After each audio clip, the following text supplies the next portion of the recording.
Africa, the land that we belong.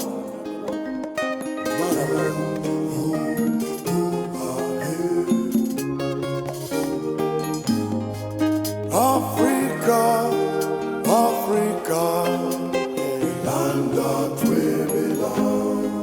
Africa, motherland, land that we belong.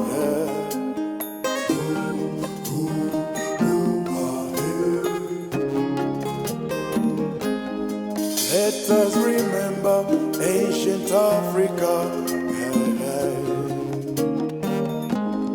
Had our cultures, thriving economies. Yebo, yebo, yebo, yebo. When I say this is Africa, you say what? You say yebo. When I say this is Africa, you say what? You say yebo. Iko nini? Yes, I'm at African Heritage. This place, this is where everything started. This house, actually, African Heritage, was formed by a man called an American settler. I might call him an American settler that came in Kenya here and fell in love with Kenya, and he decided to call this place home. So whenever you hear African Heritage, this is the place, the house. The original gallery was at the Kenyatta Avenue in the city of Nairobi. City of Nairobi is about 15 miles from here. That's where the first one, they established the first one, together with the second Vice President of Kenya, Mr. Murumbi, Dr. Murumbi. Yeah, man, so this is African Heritage.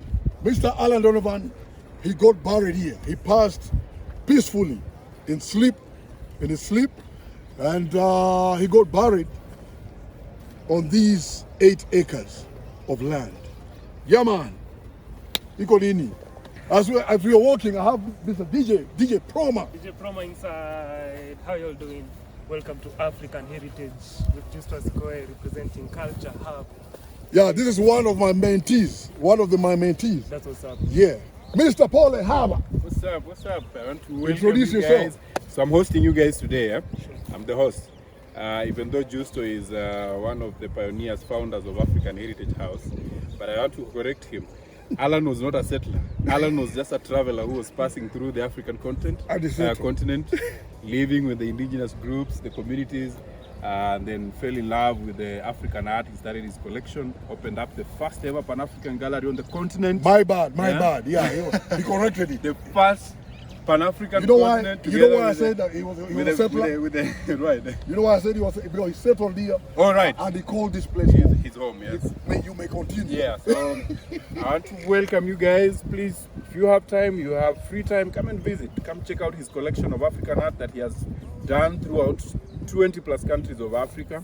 A lot of inspiration for people who are doing all facets of art, whether it's fashion, music, architecture, videos, whatever it is, cinema. This is the Cultural Hub. Yeah. Even though Justo is also starting his own place. Oh, hell yeah. I'll tell you more about Culture Hub. And he forgot to tell you, this house is the most photographed house right in Africa. Yeah, man. Alan Donovan. Africa, nyumbani kwetu, land that we belong. Africa, motherland,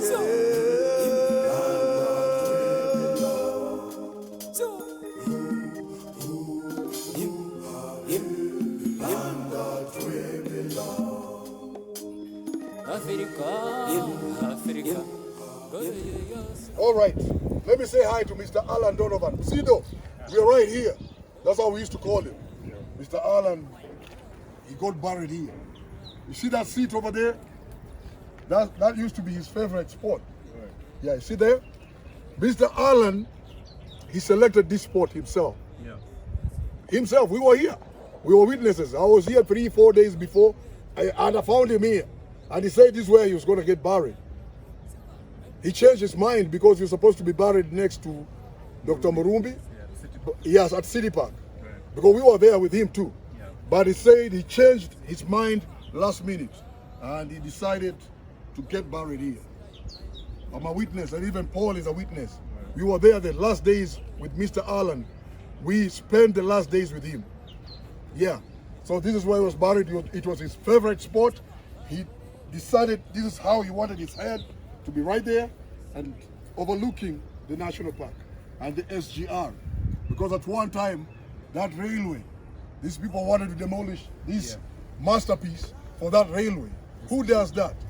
How do you mess up with your heritage? That house has more than the museums of Kenya. Alan Donovan was the first guy that did the first street carnival in Kenya. The first street carnival of culture and fashion, food. Alan Donovan.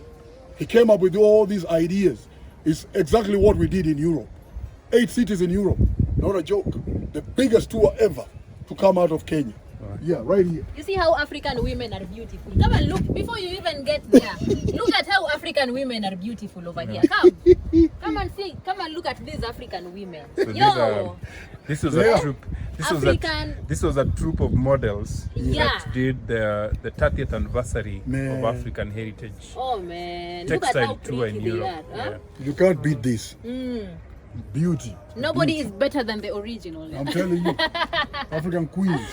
Queens! Yeah. Yo, mnasemanga yo, you guys want to bleach and become light skin and become wazungu. This is the real African There you whatever. go. Thank you very much This is for the real pointing that African out. us, yeah. So this is Emma Toe. This beautiful woman right here. You know where Alan saw her? Alan saw her at a salon, right? A hair salon, a beauty salon, and picked her up. She became a supermodel from that. We remember even Iman. She won the Face of Africa. Oh, yeah. She won the Face of Africa competition. Okay, I hear she won the Face of Africa competition. The Face of Africa, that's big. That's big stuff. Look at all these beauties. All these models. Some of them, majority of them excelled in Europe, in America. You know, if you remember the famous Iman, the products are still there. Yeah, she is. You know, where is she at? Yeah, look at that there. Yeah. Well, she was Somali, right? Yeah. Yeah, you see? Supermodel Iman. Yeah. You can imagine. See how beautiful she was? Natural. Alan never liked all this. And can you imagine Alan was a white man? But he's a white man that fell in love with the African culture. Yeah. You wouldn't beat that from him. You wouldn't take that from him. Alan Donovan loved African culture. He even started designing. I remember at one time, you're going to see it in the documentary. He said in his next life, he would have loved to be a Turkana, an African, a Turkana. He said it. We have it in the documentary. It came from his mouth. So that means if there's a next life, he's a Turkana. He's a Turkana right now. Exactly. Yeah. The reason why, and the Yeah. reason why Alan used to say he would love to be born a Turkana in his next life. Yes. He It's because of all the communities he visited, from all the 50 countries of Africa he visited, he said Turkana are the most creative people he's ever Yes, seen. they were. Because they draw inspirations and everything within their harsh environments to make art, and They're their right functional art. They are the Turkana man. And it's a actually Turkana Turkana objects formed his first exhibitions, yeah. the artifacts from Kenyan Rift Oh, yeah. and some of the Cushitic yeah. items from the Borana. and Listen the to that. Nile.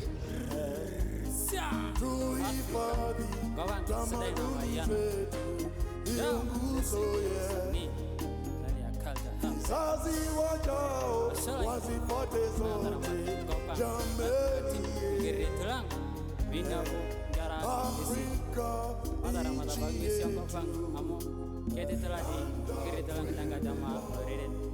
Afrika nyumbani kwetu